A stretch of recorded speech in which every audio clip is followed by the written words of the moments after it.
Bueno, saludos a todas las compañeras y a todos los compañeros.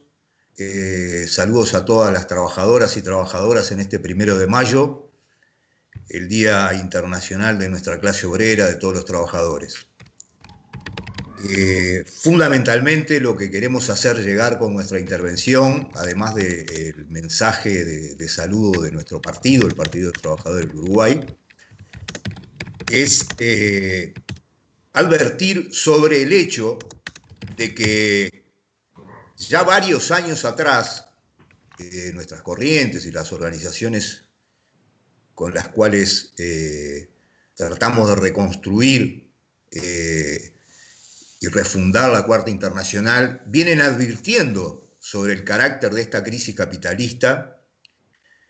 y las catástrofes en ciernes digamos, se avecinaban sobre la clase obrera y los pueblos en general. Es decir, que esta pandemia es el resultado directo de esta crisis económica capitalista mundial y es el resultado directo también de un régimen que es absolutamente contradictorio e incompatible con mantener la subsistencia de la humanidad y su salud y sus condiciones básicas elementales, como es el derecho inclusive a la recreación también. Es decir, que es incompatible con la vida de la familia trabajadora y de los pueblos en general. Esto coloca a la pandemia como un acelerador, como ya han dicho algunos compañeros, de esta crisis y la muestra, es decir, desnuda frente a los ojos del conjunto de los trabajadores, pero también de la humanidad en su conjunto. Y era previsible que fuera así, porque esta pandemia lo que ha colocado aparte es cómo los recursos de los estados nacionales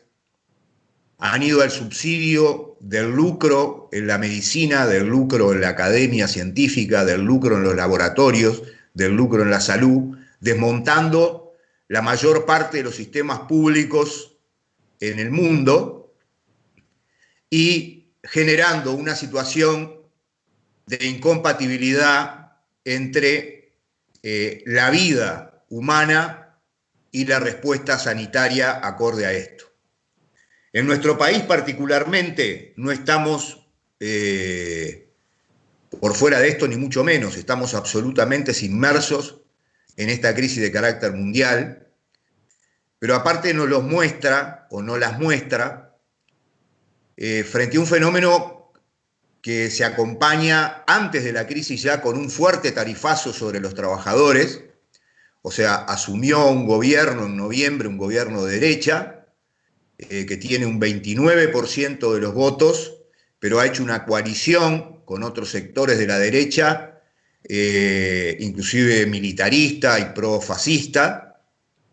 y logró solo las elecciones con una diferencia de un 2%. Pero demuestra también, no solo, digamos, la debilidad de este gobierno, que ya en enero estaba lanzando lo que decimos una devaluación, un tarifazo, una licuación de los salarios, sino que también demuestra el fracaso de sus oponentes anteriores, o sea, 15 años de gobierno progresista y de la izquierda democratizante y parlamentarista que prometía una vía de colaboración entre las clases y de salida común, han fracasado estrepitosamente y coloca realmente en este nuevo escenario una necesidad, digamos, absoluta desde el punto de vista de la clase obrera y de los trabajadores, de levantar su propia perspectiva. Ya no siquiera es un debate teórico con esta izquierda democratizante, es una constatación de la realidad luego de 15 años de fracaso de este gobierno y de retorno de esta derecha. Es decir, la pandemia se entronca con este cuadro político y este cuadro político hace que el gobierno, frente a esta pandemia, responda igual que responden los Bolsonaro, los Trump, los Johnson, los Piñera O sea, que respondan planteando la defensa, primero que nada, del capital, del capitalismo, del funcionamiento de la economía, y no la defensa sanitaria. Acá, a pesar de las recomendaciones del Sindicato Médico del Uruguay y de la Academia Científica acerca de la necesidad de la cuarentena, el gobierno no aprobó la cuarentena, y si bien suspendió las clases al inicio de ella, lo que sucedió fue que no hablaba del magisterio ni de los trabajadores en el sentido de que dejaran de asistir a las aulas. Lo que sí sucedió fue una reacción de los trabajadores impidiendo esta voluntad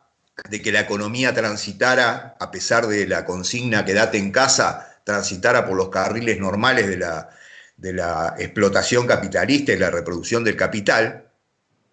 y se enfrentó a la misma vez, por mediados de marzo,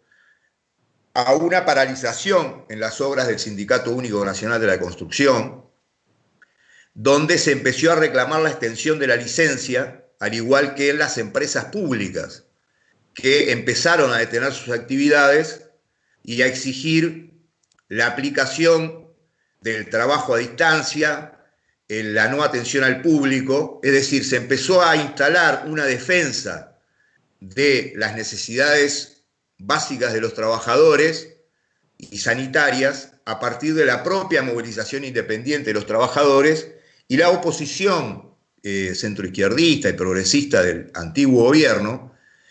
a lo único que se dedicó fue a votar de común acuerdo con el gobierno un impuesto a determinados salarios públicos altos para generar un fondo de COVID-19. Por ende, lo que estamos presenciando es que a pesar de los bloqueos existentes por parte de la burocracia sindical en este periodo, que ha quedado claras señales de tratar de gobernar responsablemente con el gobierno, o en otros casos del propio Frente Amplio de oposición frente al gobierno, lo que hemos visto ha sido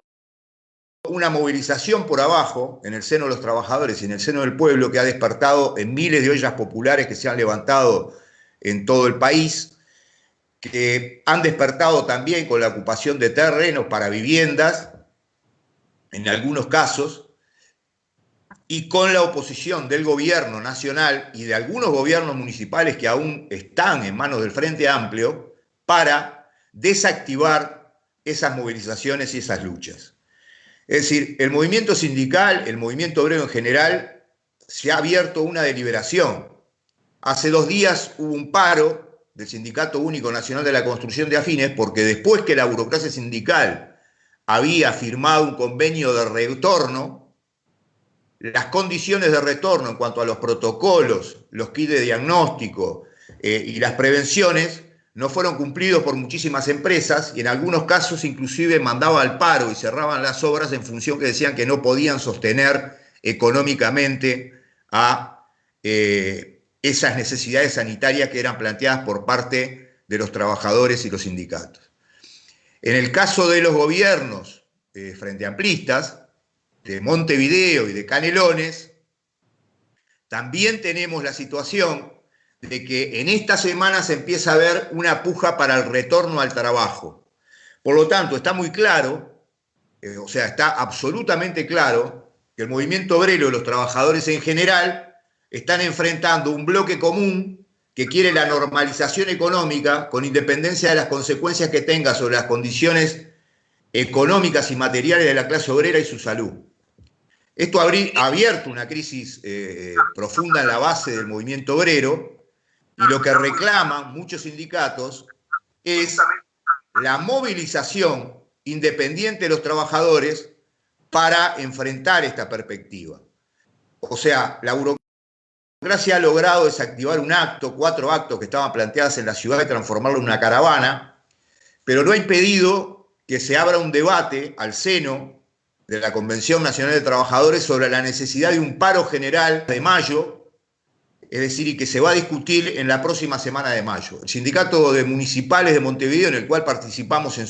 su directiva, ha propuesto ya una moción de paralización general del movimiento obrero frente a la situación de normalización de la economía y las consecuencias de crisis económica y crisis sanitarias que va a tener sobre la población. Propone el levantamiento de un salario básico para sostener a todas las familias trabajadoras, que pueda hacer real el aislamiento y el distanciamiento físico, y propone la discusión con otros sindicatos que también asumen esta perspectiva, la discusión de una perspectiva de lucha independiente también para enterrar la ley de urgente consideración, que es un programa de gobierno que ha sido mandado ahora al Parlamento, que había sido detenido por un mes, pero que va a ser una declaración de guerra contra los trabajadores, donde ahí se impugna el derecho a huelga, ocupación, a piquetes, donde se habilita la privatización de una serie de empresas públicas, donde se modifica el derecho civil y penal en forma reaccionaria y regresiva, donde hay una serie de imposiciones a través de esa ley del capital para ir en un plan de guerra contra los trabajadores. Esto va a generar un choque, ya hay un pronunciamiento de la Convención Nacional de Trabajadores en oposición a esta ley, no solo por el carácter inconstitucional de esta, que es lo único que está planteando el Frente Amplio, sino fundamentalmente por el contenido de esta, y lo que se plantea ahora es esta deliberación acerca de la perspectiva del paro y un plan de lucha. Es indudable que nosotros, como organización, planteamos que la perspectiva que está planteada no es solo la defensa inmediata de las condiciones de vida y sanitaria de la clase obrera, sino es abrir una gran deliberación en el movimiento obrero y en la izquierda en general sobre las limitaciones insalvables de este régimen político y la necesidad de abrir una salida desde el punto de vista de la clase obrera. Es decir, la necesidad de la lucha por el gobierno de los trabajadores, desde la huelga general, de la perspectiva del socialismo, porque es la única posibilidad de superar lo que se ha transformado en una cosa evidente para nuestro país y para todo el mundo, que el capitalismo no puede resolver las necesidades más inmediatas de la clase obrera y debe ser superado. Creemos que es una tarea absolutamente decisiva e importante, la planteada por algunos compañeros acá, de poner organizaciones revolucionarias, partidos obreros revolucionarios en todos los países y luchar por la construcción de una internacional socialista, revolucionaria, por la refundación de la Cuarta Internacional, en la perspectiva que lo que tenemos por delante es, frente a esta catástrofe y frente a la catástrofe de toda la izquierda democratizante y parlamentarista, levantar una izquierda socialista, revolucionaria, que conduzca el camino a el gobierno de los trabajadores y a la superación de lo que se plantea como una consigna histórica, pero más vigente que nunca, que es la de socialismo o barbarie. Bueno, un saludo enorme y arriba con el 1 de mayo y con la lucha que tenemos por delante.